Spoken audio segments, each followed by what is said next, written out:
Hi guys, it's Michael from freshbelief.com, and today I'm here to tell you how to create a high quality book that people want to buy. Now, if you want to see more videos like this on high level publishing content, subscribe below to let me know. And if you have any questions throughout this video, just let me know, comment below, and I will get back to you. So let's jump into this video. So now, for 2019, are gone are the days where you can publish a 30-page pamphlet. Those days are back in 2015. Well, here's some chocolate. So yeah, those days are gone. People just won't take this kind of easy crap anymore. Yeah.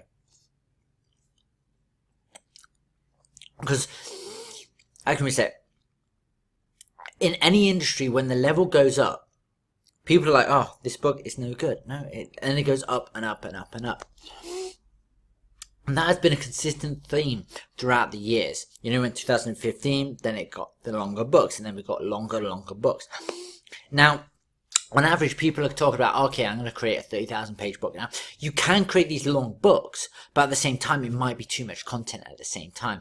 So, you know, you've really got to think about this on your level. What do you really want to do within 2018 to create a high quality book? Well, let's go to the first point. The first thing you want to be doing is starting with the end in mind. Now, this applies to any kind of business that you do online.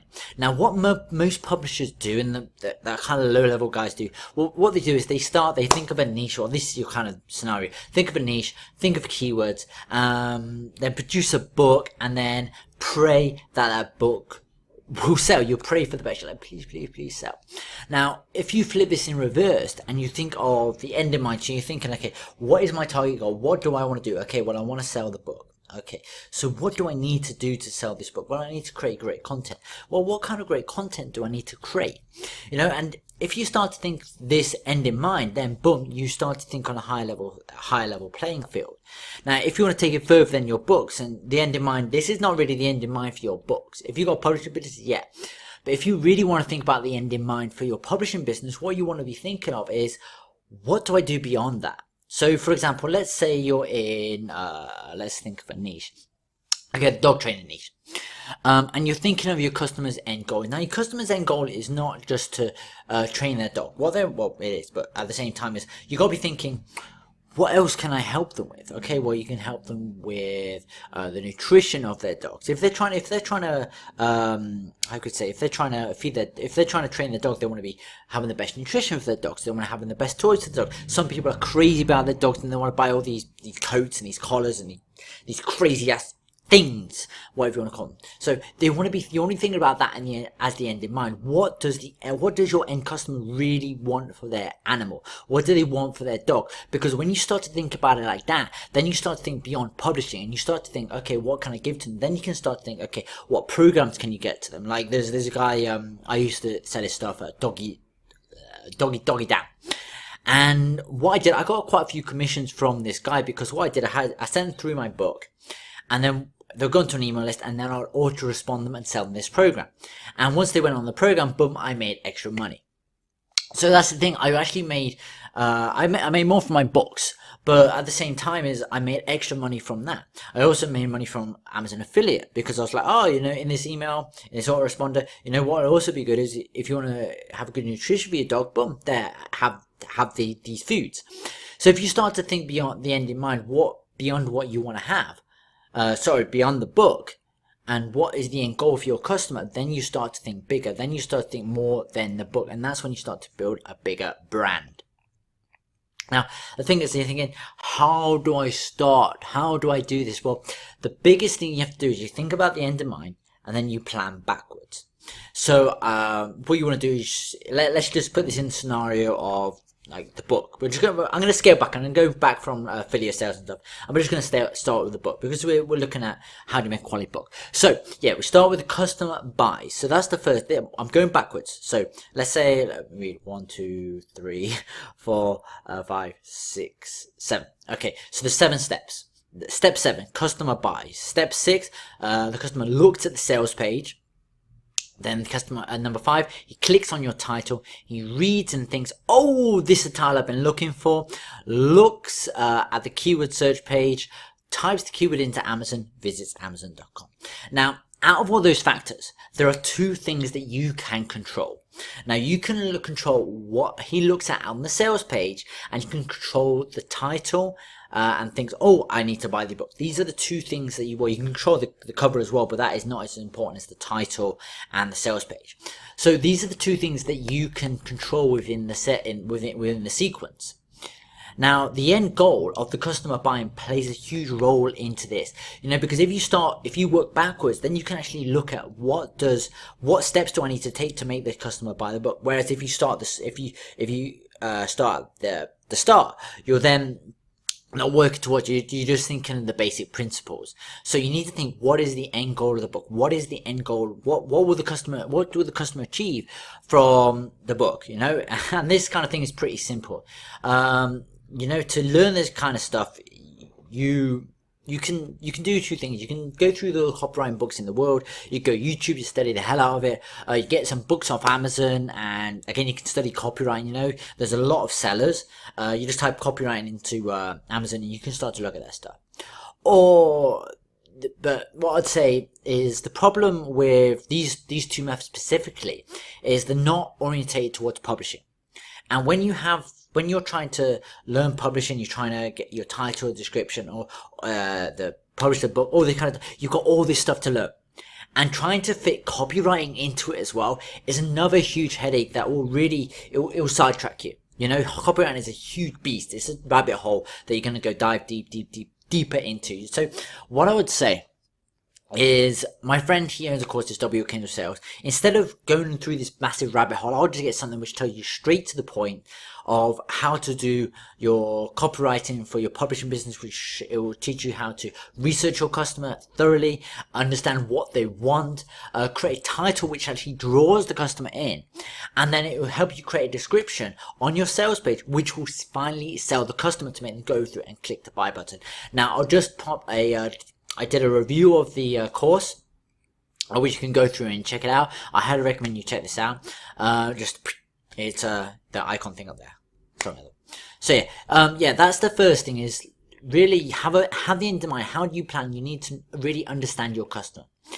Now, okay, the next part is you need your book goals. What are the goals of your book? Now, without your book having any goals, you're really going to be aimless. You're going to be going in an aimless direction.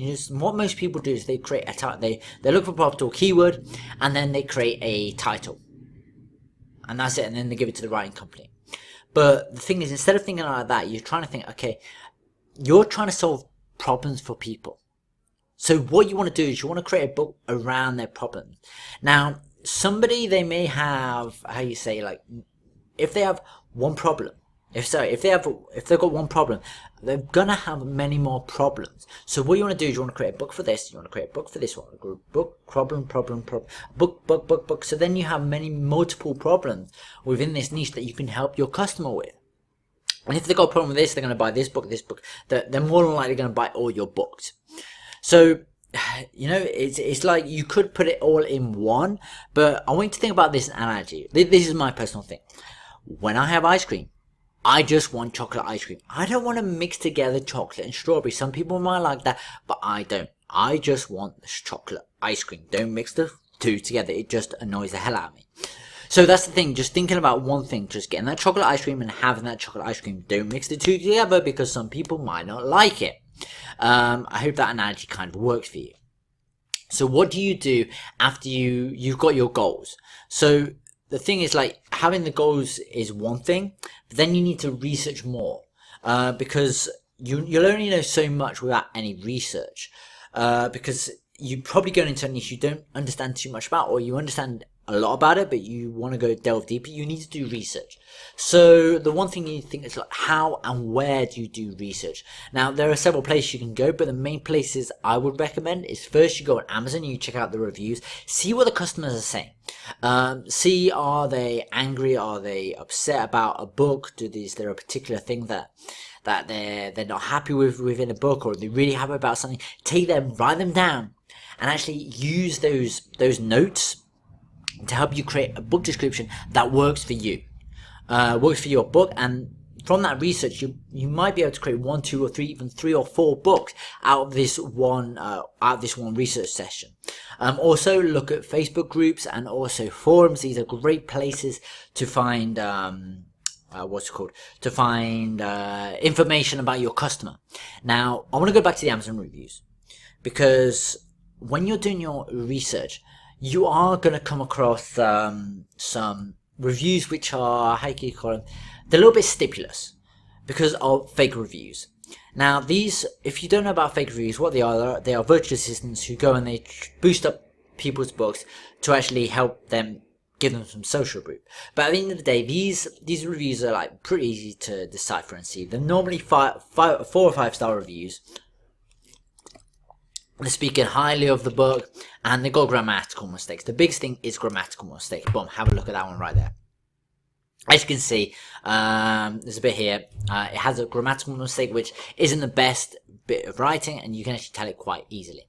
However, on the other side, you can see this 3-star review, which actually shows you that this person does have problems. Now, if you look at it, the book is actually missing instructional details, something you can include in your book. So just take that into mind, okay? So after you've done your research, what is next? Next is create your title and your outline. So first we'll go over the title. Now, the title you craft is so important that you need to be thinking of what is the customer thinking when they come to it? What is going to draw them in? You know, you got to do 2 things. You got keyword stuff, but at the same time do it skillfully. Because if you keyword stuff, it just looks horrible. But at the same time, as you want keywords in there, so it does rank in Amazon. You know, it's a counterbalance. It's counterbalancing right here. So this is what I call keyword stuffing with skill. So for my example, I'm going to use Python. Now, if you see, I've got Python just come up here, and you see all the keywords that are popped up. So the book that I'm going to take on the review that I just talked about previously. So they want something simple. So this is going to be something about a beginner's guide. I see there's a lot of Python programming, machine learning, data analysis, all this kind of stuff. So the title that I'm going to come up with is Python Programming, the simplified version of how to use Python machine learning to effectively automate everyday tasks for beginners. So as you see that title in that the one there, it has automate, or that wasn't in the top part. I like that keyword. No, it doesn't really work. So yeah, Python program, Python machine learning, and for beginners. I've got 3 long tail keywords in there. Some short tail ones is machine learning. You have Python program for beginners. So it can go in different combinations. And this has also worked well on Audible. So the thing is, I've taken for that title right there, I've taken some pain points of my customer. I've simplified it where it's a simplified version for beginners. You know, I'll give them instructional guides. Although they don't say instruction, I put simplified in there for the fact that, okay, they can get instruction from there. Now, I know I can make this title 10 times better. I can make it a bit longer. I spent 5 minutes making this title. So after you've done this, you need to create an outline for your book. Because if you're having outsourced, if you're having a book outsourced, how's the writer supposed to know what you want? If you write it yourself, you've got 2 options. You can wing it, or you can just go with the flow. Or you can plan and make the most of your book. Sorry, I'll revamp this back. I kind of got this wrong. So think about it like this. This is on the top of my head. I kind of go in circles. Think about it like this. You're going on a weekend trip, and you can do 2 things. You can wing the trip, or you can plan a little bit and go with the flow.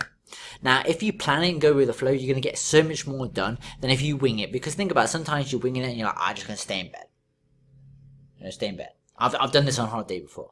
Whereas if you plan a little bit, you have set out things you need to do, you need to go. Maybe you might do number 3 on day 1, you might mix it around a bit, but you're going to go see everything that you want to see.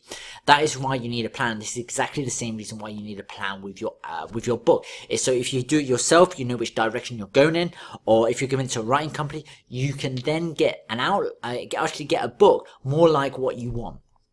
Whereas if you're giving the writer no outline, you just said write this title. Basically, they write something, and it's like they're saying, "Well, this wasn't what I wanted." So what you need to do then is you just need to give them the outline, you know, because then you'll you get a book back which you want. You have a book back which you more likely want. Now, I'll give you my example. Like recently, I had a book written, and I hired a ghostwriting company. And the book that came back, it was very generic.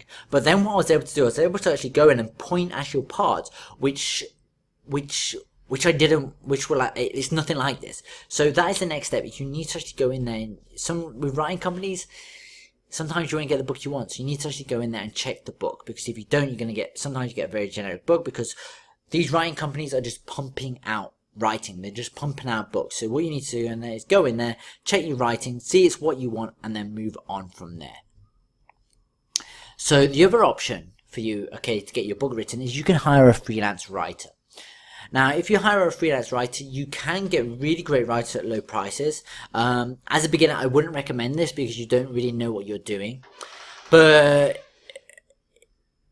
the reason why you can get better writers is if you hire someone that's a good writer and they know the subject. This is what I like to do with some of my books. Is then they're going to write a better book at a lower price. They understand the book. They understand the terminology that the customers want, and it allows you to actually then have a better book which your customers love.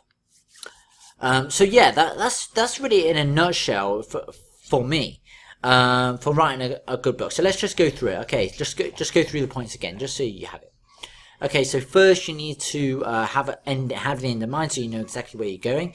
Then you need to have your book goals. What are the end goals of the book? Then you need to research your book on forums and Facebook. Forums, Facebook, and the reviews. Create your title and then create your outline. And then after that, you need to have the book written. Now, if you have any questions about this, please feel free to comment below. Let me know your questions. If you want to see more of high level publishing videos, subscribe. And if you like this video, give me a thumbs up. Right. I'll catch you in the next video, guys. Right. See you later. Bye.